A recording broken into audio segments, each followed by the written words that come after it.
हाय friends, मैं Meena Pandey. Welcome back to my channel sir with love.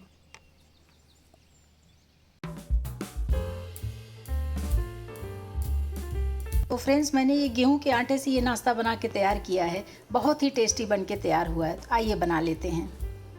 आलू को रख देती हूँ उबलने के लिए। आलू उबल जाएगा, 1 घंटे के लिए मैं फ्रिज में रख दूँगी। फ्रिज में रखने से क्या होता है, जो इसका पानी होता है वो ख़त्म हो जाता है। तो मतलब कि आलू अगर थोड़ा गीली वाली भी आलू होती है ना, तो उसका पानी सूख जाएगा फ्रिज में रखने से। जब तक आलू उबल रहा है तब तक मैं आटा बना के रख लेती हूँ। मैंने 1 कप गेहूं का आटा लिया, जिससे हम नॉर्मल रोटियां बनाते हैं ना, बस ये वही वाला आटा लिया है। इसी में 1 टेबल स्पून मैंने राइस फ्लोर मिलाया है। आपकी चॉइस अगर मिलाना है तो मिलाइए। राइस फ्लोर मिलाने से क्रिस्पी बहुत ज़्यादा बनता है। तो जो स्नैक्स में बनाऊंगी ना, वो क्रिस्पी भी होना चाहिए। 1/2 टीस्पून अजवाइन ले लिया, क्रश करके इसको डाल देती हूँ। आटे में टेस्ट के अकॉर्डिंग नमक डाल देती हूँ। 2 टेबल स्पून ऑयल मिला रही हूँ। मैं रिफाइंड ऑयल डाल रही हूँ। बहुत ही टेस्टी बन के तैयार होगा। उसको एक बार आप बना लिए ना, तो उसको आप हफ्ते 10 दिन ऐसे स्टोर करके रख सकते हो, और उसको कहीं सफ़र में जा रहे हो तो भी ले जा सकते हो। बहुत टेस्टी बन के तैयार होता है और बिल्कुल घर के सामानों से बन जाता है।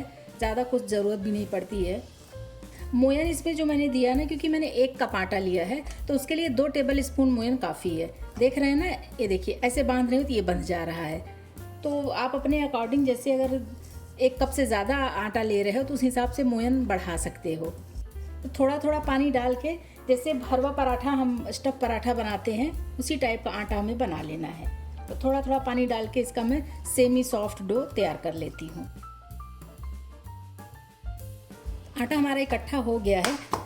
जैसे आटा हमने गूंदा, कोई भी प्रॉब्लम है, जैसे कि आटा हम बहुत अच्छे तरीके से नहीं गूंद पा रहे हैं, या हाथ में चोट, कभी ऐसा होता है ना, में चोट लग गया है, कुछ भी प्रॉब्लम हुआ, तो देखिए जैसे ये आटा मैंने जोड़ दिया है ना, इस तरीके का। अभी इसको ऐसे मैं ढक के रख दूंगी।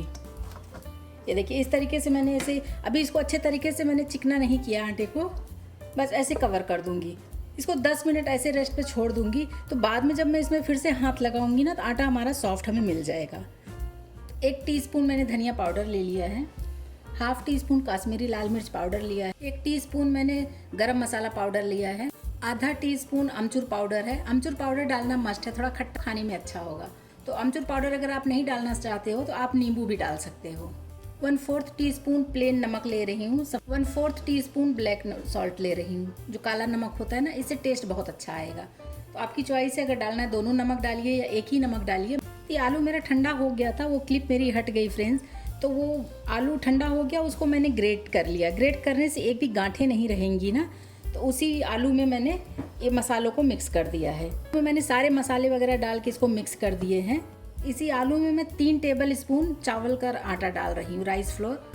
तो जो आलू में मॉइस्चर वगैरह होगा ना, तो वो चावल का आटा सोख लेगा। तो अगर आपके पास राइस फ्लोर नहीं है तो अरारोट भी डाल सकते हो। अरारोट पाउडर जो आता है ना, वो भी डाल सकते हो। तो इसको हमें ऐसे इस तरीके से गूंद लेना है। ये चावल का आटा इसका पानी सोख लेगा और इसकी बाइंडिंग भी बहुत अच्छी हो जाएगी। इसी में 1 टीस्पून रिफाइंड ऑयल डाल रही हूँ।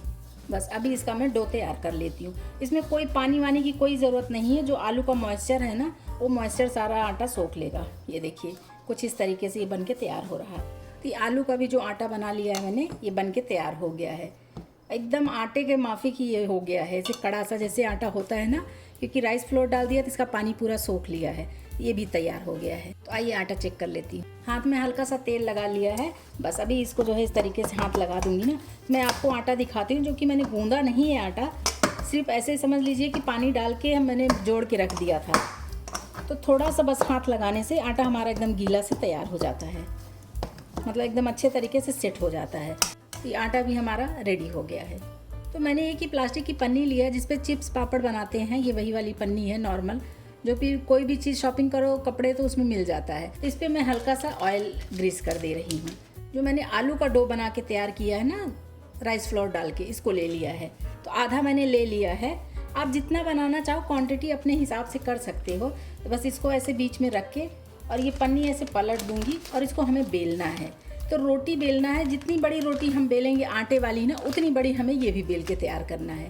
तो इसको मैं घुमा घुमा के बेल लेती हूँ। जितनी मोटी रोटी हम बनाएंगे उतने मोटे हमें ये आलू का भी बना के तैयार करना है रोटी को। तो चाहे तो पन्नी ऐसे घुमाते रहेंगे ना, तो आराम से बेल जाएगा।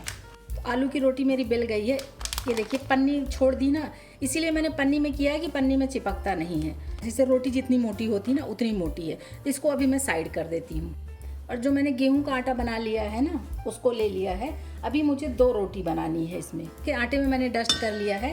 इसकी रोटी बेल लेती हूँ। इतनी अच्छी रोटी बेल रही है। आटा गूंदने में ज़्यादा मैंने मेहनत भी नहीं की है, क्योंकि 10 मिनट का अगर हम रेस्ट रख देते हैं रेस्ट पे ना, तो आटा हमारा बहुत अच्छे तरीके से सेट हो जाता है। तो ये आटे से भी मैंने 2 रोटियां बना ली हैं। इसको मुझे इसी पे आटे की रोटी पे डालना है। ये देखिए कुछ इस तरीके से इसे डाल दूंगी। अभी जो मैंने दूसरी रोटी बना ली है इसको भी इसी के ऊपर इस तरीके से डाल दूंगी। आटे की रोटी हमें बड़ी ही बनानी है, क्योंकि वो साइड से बाद में हमें निकालना भी पड़ता है ना, तो इसलिए मैंने आटे की रोटी बड़ी बनाई है आलू वाले से। ये देखिए रख के चारों तरफ ऐसे मैंने प्रेस कर दिया हल्के से। इसको दूसरी तरफ भी मैं उलट लेती हूँ। फिर हल्का सा मैं सूखा आटा डस्ट करके इसको हमें बेलना है। जो मैंने आलू अंदर डाला है ना उसको भी तो सेट होना चाहिए, तो दोनों तरफ से आटा डाल के इसको हल्के से हमें बेल के सेट कर लेना है। जिस तरीके से आटे के अंदर जो आलू की रोटी डाली है वो अच्छे तरीके से सेट हो जाएगी। मैं घुमा देती हूँ और दूसरी तरफ से भी थोड़ा सा आटा डाल के मैं बेल लेती हूँ।